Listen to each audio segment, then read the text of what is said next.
You've probably heard about intermittent fasting. I mean, it's everywhere, right? It's praised for all its benefits in weight management and health. But here's the question. Is it really a one-size-fits-all solution? Well, when it comes to women's bodies, the answer is a lot more complex, and it all boils down to hormonal harmony.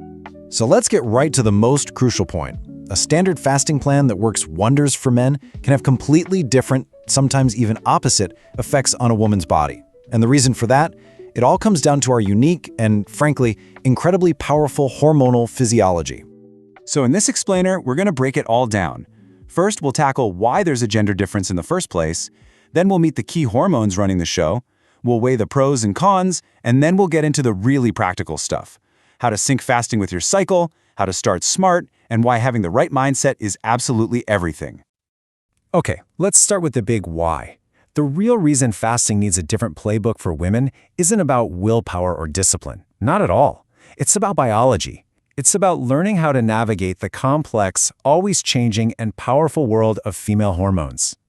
It's a fair question, isn't it?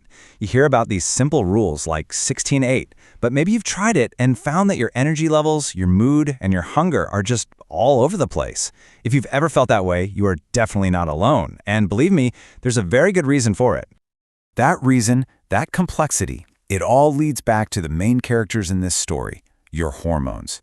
You can think of them as your body's internal communication system, like a non-stop group chat sending signals that dictate everything from your energy to your appetite. To put it simply, a hormone is just a chemical messenger.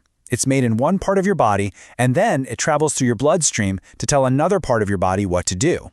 And for women, there are two of these messengers in particular that play a huge role in our monthly rhythm. Our bodies have two key players in this hormonal dance. First up, you've got estrogen, which is dominant in the first half of your cycle, before ovulation. It's what helps stabilize your mood and can give you that great, energetic feeling. Then, after ovulation, progesterone takes the lead. Its job is to prepare the body for a potential pregnancy, and that's often when you might notice your appetite creeping up or you're holding on to a little more water. This constant back and forth is the menstrual cycle. So, knowing all this about our hormones, how does fasting actually fit in?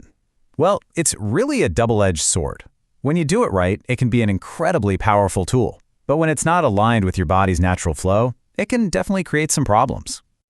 Let's start with the good news. When fasting is done thoughtfully, it can lead to more stable blood sugar levels, which can be a total game changer for reducing things like irritability or fatigue that come with PMS. It can also improve your insulin sensitivity, which basically just means your body gets way better at using energy. And that's fantastic for your metabolism. But, and this is a big but, there's a catch. If your body sees fasting not as a helpful tool, but as a major stressor, it's going to fight back by releasing one very specific, very powerful hormone. And here's the risk. Fasting for too long or too intensely can ramp up your production of cortisol, the stress hormone. And when you have chronically high cortisol, it can lead to fatigue, and it can disrupt the very hormonal balance you were trying to help in the first place. This is a classic case where more is not always better.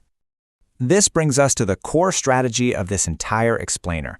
Instead of fighting against your body's natural rhythm, how about we start working with it? This is where we learn how to sync our fasting approach to the different phases of the menstrual cycle. Okay, so here's the practical roadmap. During your period, the menstrual phase, your body's more sensitive, so go easy. Shorter fasts, maybe 12 hours, are best. Then, in the follicular phase, right after your period, your energy is rising. This is a great time for those longer fasts, like a 16-8 if that feels good to you. Around ovulation, you want to stay strong and focus on high-protein foods to help manage your appetite. And finally, in the luteal phase, before your period, your appetite often increases. So here, the focus shifts from how long you fast to what you eat. It's all about nutrition over restriction. Now, if you're feeling a little overwhelmed by all that, don't be. You don't have to get it perfect overnight. Let's talk about some simple, practical ways you can get started without feeling like you're trying to climb a mountain. You know, the most common fasting schedule you hear about is 16-8, but for a lot of women, that can be way too much stress on the system, especially at first. A much gentler and, frankly, more sustainable starting point is 14-10. That's a 14-hour fast with a 10-hour eating window. So, here are your first steps. 1. Just start with that 14-10 schedule and let your body adapt. 2. When you do eat, make it count. Break your fast with a really balanced meal. Think protein, healthy fats, lots of vegetables. This helps keep your blood sugar from spiking.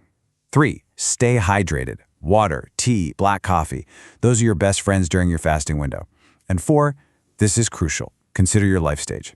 If you're pregnant, nursing, or in menopause, please consult with your doctor before starting any kind of fasting plan. So we've covered the science and the strategy. But you know what? None of it works without this final, crucial piece of the puzzle. The right mindset. This is not about being perfect. It's about being flexible and learning to tune in to your body. A dinner invitation, a stressful day, a holiday.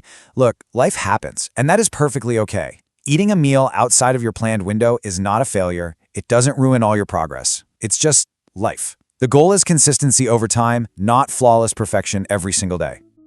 This is the mental shift right here. Instead of always obsessing over the clock and asking, did I follow the rule? Start asking a much better question. How does my body feel? Are my energy levels good? Am I sleeping well? Is my mood stable? Your body's feedback is so much more important than any rule book. So here's the ultimate takeaway. Fasting isn't a test of endurance. It's a tool to help you tune into your body. The goal isn't just to follow a schedule, but to find a rhythm that works for you. So the final question to ask yourself isn't just how to fast, but what is your body truly trying to tell you?